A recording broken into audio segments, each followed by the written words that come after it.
Welcome back to The Fix. I'm Karima Brown, and joining me now in discussion is Peter Bruce, Sunday Times columnist and a regular here on The Fix. Peter, dive right in. Hi, Karima. Hi. Minister, welcome. I wanted to ask you one thing. It was implicit in what you say that and we all have sympathy for what and empathy for what you're doing. But to get quality healthcare, you've got to somehow mix the state system with the private sector system, and the implication of that is the quality lies in the private sector, not in the state sector. And that's because of management, I presume. I'm not sure, but the state struggles to run schools, hospitals, airlines, fuel supply. Why don't you just give this whole thing over to the private sector to manage? They would do it under your rules, but you would set give it to the private sector, let them run with it, and let them do it. Well, we don't believe that the solution to every societal problem is privatization. No, I'm talking about this problem. Yes, but I'm saying in general terms, we don't believe when you privatize, you give solution to everything. The National Development Plan is very clear. They say in order to solve the healthcare problem in the country, there are two problems to be solved. Firstly, is the exorbitant costs in private healthcare. And secondly, is the poor quality in public health care. They say if we resolve them, then we are likely to produce good outcomes in the healthcare system. And the NHI is planning to do exactly that. But Minister, let's listen to the head of benefit and risk, Rajesh Patel, asking where the money will come from for the NHI. It is a policy that's aligned to universal healthcare. We fully support that component. The question is we don't have the details of how they plan to get rid of the copay and whether the remuneration of the providers are going to be structured or not. And I think until we see the full details of what's in the bill, we'll get a better understanding of how they plan to implement that. 7. That is, of course, Rajesh Patel speaking there on behalf of Head and Risk. Minister, what do you say to him? Well, I said to him that when ministers or when governments come with, let me say ministers, when they come up with policies, it is not them who decide how they must be funded. Our position is that the manner in which every government or any government anywhere on this planet funds programs in government, be it education, be it social development, be it housing, be it public works, etc., is usually decided by the whole government and treasuries. They look at various methods. We give Treasury the proposals which are going around the whole world. Remember, we are not the only people in the whole world who are settled to this problem. It's a global problem. And the United Nations said we must implement universal health coverage. And they say every country at every level of development should implement it in the way they can. You are not going to do something that you can't do. For instance, you can't say I'm going to put NHI to be exactly like what's happening in the United States or what's happening in Europe. You can't do that. You look at your own country, what it can afford. That's why Rwanda has got it, and it's not a very rich country. They are doing it at the level of their development. So at the level of our development, we'll be asking Treasury, what is the best possible method of financing this healthcare system? You have, in a way, you almost deliberately not putting a number to the plan that you've come up with. But there was something I wanted to ask you about how it actually works. So you say, you've written a very nice article in the Sunday Independent today, and you say one Johannesburg private hospital has more gynecologists than all the gynecologists in Limpopo, Mpumalanga, and Northwest. Now, how would you fix that? Would you make gynecologists leave the hospital in Johannesburg and go to Mpumalanga and Northwest? How would you deal with that? No. I was giving an example that we need to share the resources. South Africa has got a very low human capital in all spheres of life. In health is worse. The human capital in health is worse. The expertise, the number of experts. And now there are lots of them in private healthcare more than in public. And we are saying, can't we share them? At the moment, for instance, you find that 80% of gynecologists are available for only 16% of the population. And 84% of the population has to be served by only 20% of gynecologists, and we are saying that's not the best way to use human resources for a developing country like ours. Absolutely. Minister, Yes. I couldn't agree with you more. I don't think anybody disagrees with the diagnosis. It is the how, right? And part of what complicates the how is the fact that you have concurrency of powers. Your MECs have similar powers to you on the question of health. We've seen you coming in and unable sometimes to intervene in crises in provinces like Limpopo, even here in Gauteng with Life Esidimeni. Tell me how you're going to ensure the NHI works in provinces when you're going to have a situation where MECs are not necessarily going to work with you. How are you going to deal with it, given that under the current system, you can't get your MECs to do what you want them to do? Well, Karima, national health insurance means national. How's Doesn't it mean gonna work? provincial, it's national. And we have identified the issues that we are talking about that have led to Life Esidimeni, oncology problem cases, and Midiosa and Buthelezi in Northwest, and many other issues. Like when the academics wrote the letter to complain about staffing, they were correct. And we discovered that is because of 4 issues. The first one is human resources. Who gets hired, where, how many, who controls that, and all that, which is done purely in provinces, because in the National you've Health got no Act, say? no, in the National Health Act, it says we determine norms, standards, and policies. Yes, I don't have, because the money for health goes directly into provincial treasuries. And in terms of the Division of Revenue Act, each provincial treasury has got the right to prioritize where that money must go to. So that one is financial management. So the first one is human resources. The second one is financial management. The third one is procurement or supply chain. And the last one is maintenance of equipment and infrastructure. In the reorganization, I said NHI will need massive reorganization. In the massive reorganization, we have looked into that and say, how do we solve that? And then we are making proposals that 12 acts must be amended. If you look at the 12 acts that we're amending, they were all enacted after democracy. And we're even looking back at the acts before then, how they look like. Because remember, provinces then were not political entities.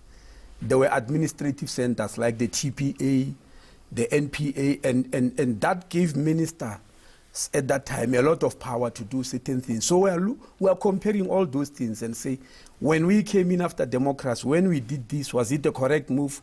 Is there anything that we can adjust? And some of the things were even mentioned in the recommendation of the Ombuds, the health Ombuds, when he investigated Life Esidimeni. When he discovered some of these things, he gave it as a recommendation that we need to review the National Health Act and we need to review the Mental Health Act, because certain things happened as we are accommodating provinces that makes the situation no longer as national as it should be. So all those proposals are made in the NHI, if you look at the bill and even the white paper.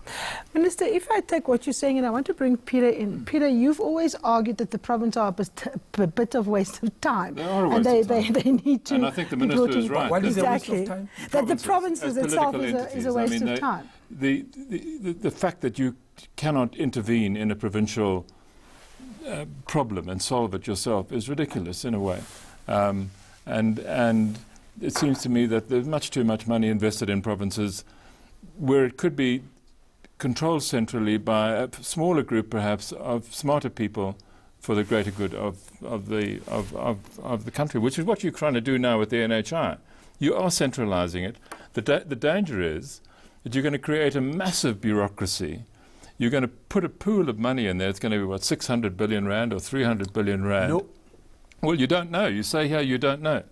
And you can't guess. But it's going to attract so many bad people who are going to want to steal that money, ordering ambulances and pillowcases. And, we will end up with R1 million bedpan before we know it. No, Peter. No, it's not going to work like that. In fact, I emphatically said no when you said 600 billion. Because I know where that 600 billion it came from.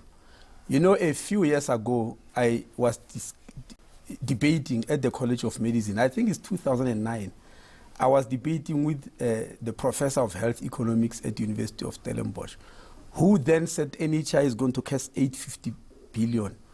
At that time, 850 billion was the total budget of South Africa. And I was worked up. I said, no, how can this professor say this is, you know? When did you have that debate, Minister? I think it's 2009 or 10. Now that's At the College of 2009, Medicine. Yes, right? But yes. now it's 2018, Exactly. and you still don't have a figure for us. No. I'm coming to that.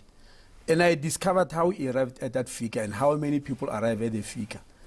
They are assuming that the present cost of private healthcare, which I said even the National Development Plan said is exorbitant, they are looking at it and say to bring good quality healthcare to that standard which South Africans want as they see in private healthcare.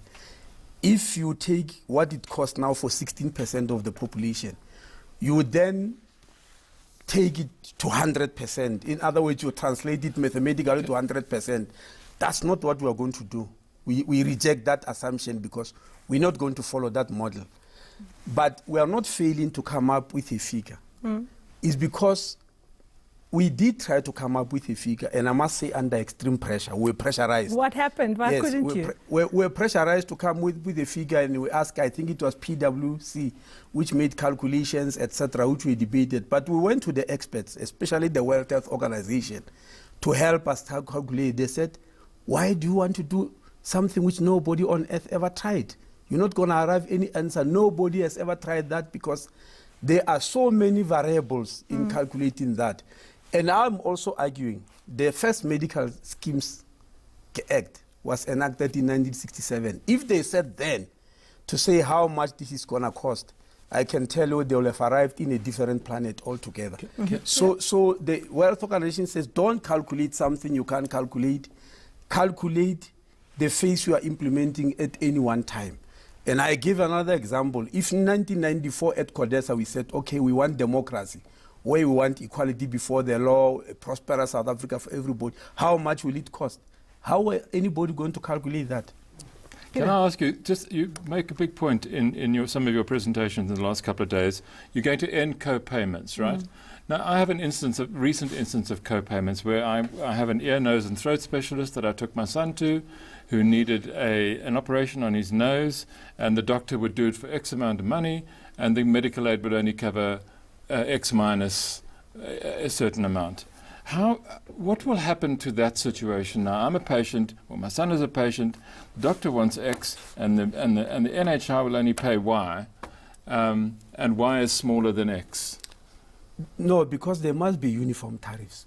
No, there must be uniform tariffs, and the tariff that the doctor charges, the medical aid must pay in full. But how are you going to compel them? How would you compel? Look, when we were introducing when Karima was doing her introduction, you saw those machines, scanners and monitors and all. That costs an enormous amount of money for any specialist to own and to have. How does that cost get covered? It's one of the things that went wrong in our healthcare system. Bosch of Steenkamp, who was working for Council of Medical Scheme, actually called it a medical arms race. He calculated that proportionately speaking, the machines you are talking about, the CT scans, MIRs, he discovered in his investigation that proportionately speaking, we have got more of that equipment than England, for instance, with their bigger population, their level of development. Why? Because the private institutions are competing instead of cooperating. If one buys an MIR machine is not something that must exist in every facility. It must be put in a central point somewhere to help people. Look at oncology. A linear accelerator costs up to 40 million rand. So how did we get to a situation where we have an abundance of machinery, according to you, an abundance of skilled personnel, but they're concentrated in the private sector, they're not in the public sector. The same specialist who sees me at, let's say, Millpark Hospital is also doing work at Joburg Gen. So they're already doing it. How's it going to work differently under the NHI? I don't understand. Let's look around Pretoria. When the argument about oncology came about, it was around Steve Biko where Human Rights Commission went and say want to inspect the whole oncologist and all that. And my biggest complaint is that they sent a lawyer, not a single oncologist. And the lawyer really believed he can go and investigate oncology, which I don't believe in. Yeah. And one of the things they missed is that if you look around Tshwane district, Steve Biko Academic Hospital has got 5 linear accelerators. They are putting the 5th one, right? But all the private hospitals that are providing oncology have got 1 each. And because they buy it privately, they would like the patients to pay for it. Yes. Minister, individual I patients to pay for it. support your initiative. I think healthcare in South Africa should be made available to greater people. The problem is you have a private health institution that's marginally, in my view, run better than the public health system, because I don't think they're that great. How are you going to get a for-profit institution, multi-billion rand institution, to come to the party? What is it that you're going to change in the law that's going to compel them to cooperate with you? Well, firstly, I don't think it's marginally run better than public health care. I think it's quite massive, but at a very exorbitant cost. So I call that so that's even efficient overpriced. But ineffective. Yes, it's not effective, Well, because when when you achieve what you are doing at the exorbitant cost, you are not effective.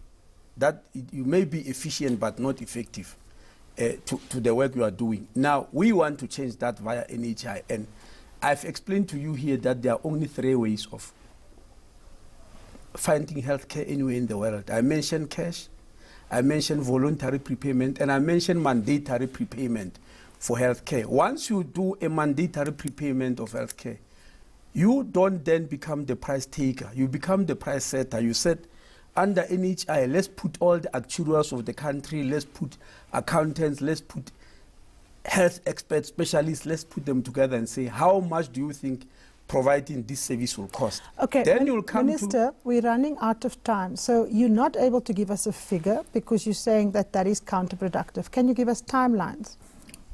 The figure for how much will NHI cost? No, we're not going to give that. No, I know that, but can you Yes. give us timelines? Well, when is this going to happen? No, we have already agreed in 2010 at the NGC of the ruling party it must be done in 14 years. And we in health divided that 14 years into 3 phases, 5 years, 5 years, and the last 4 years. We have just completed the first 5 years. We have now entered the era of the second 5 years. This last 5 years will be in 2022, and so by 2026, we must have arrived there where we have got this common pooling of funds. At least that's what we are dreaming about. Peter, you get the last question. Yeah, I just want to know one thing really. Will I still be able to go and see my GP? He knows everything about me. I don't want another GP. He lives just down the road. He works from home. He doesn't have an expensive machine, and he's just a honest, straight general practitioner. Actually, in the NHI bill, we said every South African must register with a GP of their choice. That is the first port of call. We are going to discourage people going directly to specialists, because we said that's one of the things that racketed cost. Remember, in the legal system, that's not allowed. You don't just wake up to go to a senior counsel. You go via an attorney, and we want the same thing. And by the way, when I was still a medical student, when I started to study medicine, nobody was allowed to go directly to a specialist. You have got to be referred by a GP. So we are saying so now, and that it must be compulsory referral system, and you register with a GP of your choice, not our choice, and say, this is my GP, and when you are sick, you have got to go there and nowhere else. But that is your choice. If you choose a GP in Durban, when you stay in Joburg, we will agree, but when you are sick, you must go to Durban. Thank you, Minister Aaron Motsoaledi. That's, of course, Minister Aaron Motsoaledi. You've got your work cut out for you. Always a pleasure to have engaging conversation and issues. Up next, we look ahead. We'll have a panel of journalists who will prepare for us what we'll all be talking about in the week ahead.